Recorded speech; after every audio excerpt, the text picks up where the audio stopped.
Fame is a strange and dangerous force. For some, it grants power, wealth, and validation. For others, it exposes the deepest insecurities they tried so hard to hide. Few stories illustrate this more than that of Rob Pilatus, one half of the infamous pop duo Milli Vanilli. His life began with loneliness, rose to unimaginable heights of global stardom, and then collapsed under the unbearable weight of scandal. What remains is the tragic cautionary tale of a man who chased acceptance, but was consumed by the very dream he thought would save him. Rob's beginning was marked by dislocation. Born in New York City in 1965 to a black American soldier and a white German entertainer, he was abandoned as an infant. Within months, he was placed in a Bavarian orphanage. In post-war Germany, where racial diversity was rare, being biracial made him feel like an outsider from the very start. At the age of 4, he and his sister Carmen were adopted by a Munich couple, the Pilatus family. Though they provided stability, Rob grew up painfully aware of his otherness. He was the tall black child in a predominantly white environment, constantly mocked and bullied. In interviews later in life, he recalled being spat on, insulted, and made to feel worthless. That deep-seated insecurity haunted him forever. As a teenager, Rob found his escape not in academics but in expression. The break-dancing and hip-hop movement arriving from America captivated him. It was physical, stylish, and cool, everything he longed to embody. His tall, athletic frame made him a natural dancer, while his striking looks drew attention in modeling. He learned early that appearance and performance could be his armor, his way to carve out an identity in a world that made him feel like he didn't belong. In 1984, fate intervened in a Munich nightclub. Rob met Fabrice Morvan, Fab, a young Parisian with similar ambitions and a love for dance. They became instant brothers in spirit, united by hunger for stardom and an unshakable bond. Together, they danced in clubs, backed other artists, and tried forming groups, but success remained out of reach.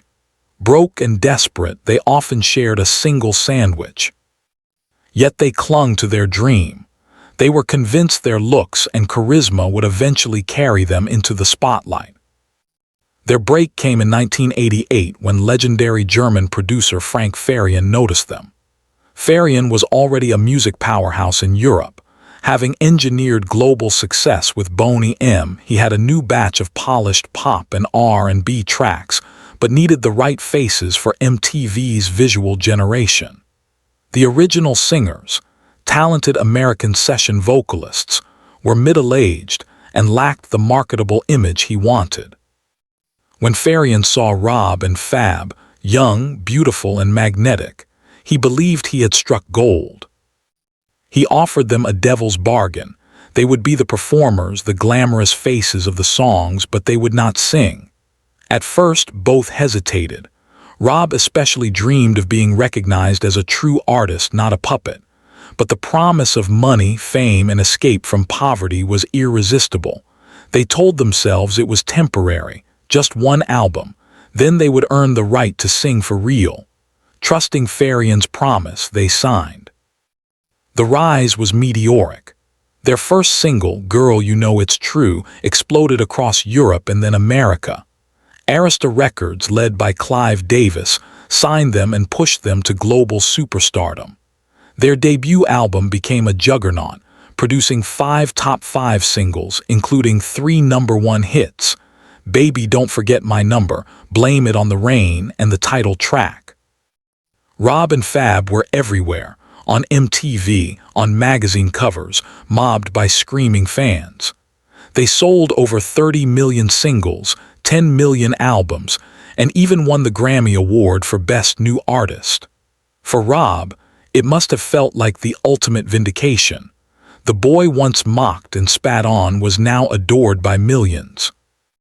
But beneath the glamorous exterior lay a corrosive truth. They were frauds, living in what Rob later called a golden cage. Every performance was a lie, every interview a tightrope. Rob, outspoken and impulsive, began cracking first. In one infamous Time magazine interview, he arrogantly declared, "Musically, we are more talented than Bob Dylan, more talented than Paul McCartney."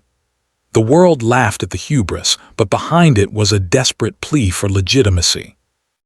The illusion publicly cracked on July 21, 1989 during a live MTV performance. While singing "Girl, You Know It's True," the backing track malfunctioned, repeating the chorus endlessly. Rob panicked and bolted off stage. Though fans dismissed it as a glitch, the duo saw the abyss opening beneath them. Still, their career continued to soar. In February 1990, they stood on stage holding their Grammys, celebrated as the industry's brightest new stars. But Rob confessed later that the award felt like a cold weight, a prize for a lie. The burden was crushing. They begged Farian to let them sing on their next album, threatening to quit otherwise. Farian, unwilling to risk his empire, betrayed them. On November 14, 1990, he held a press conference and revealed the truth. Rob and Fab had not sung a single note on their album. Overnight, Milli Vanilli collapsed. The public, once adoring, turned vicious. The National Academy of Recording Arts and Sciences revoked their Grammy, the first time in history. Arista deleted their album from its catalog, erasing them from existence. Desperate, Rob and Fab held their own press conference, returning their Grammys and attempting to sing live a cappella. It was shaky and humiliating, cementing their image as frauds. Mockery was relentless.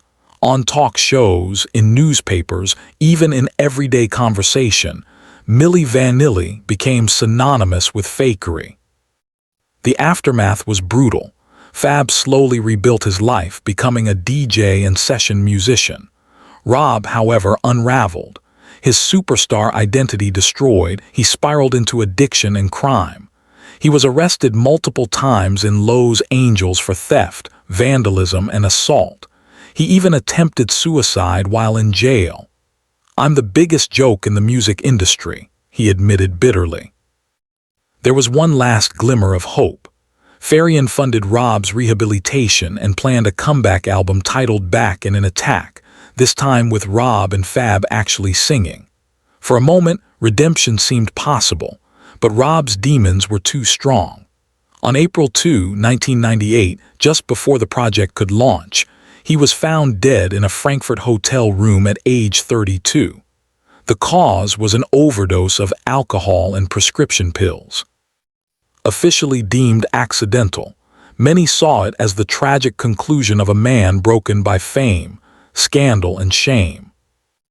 Rob Pilatus's story is more than a pop scandal. It is a human tragedy. His downfall forced the music industry to confront questions of authenticity, image, and exploitation. The Grammys changed their rules. Labels became more cautious. Audiences grew more skeptical. But beyond industry lessons, his story is a haunting reminder of the cost of lies and the fragility of the human spirit. Rob was not a criminal mastermind. He was a wounded young man who longed for acceptance and was seduced into a deal he couldn't escape.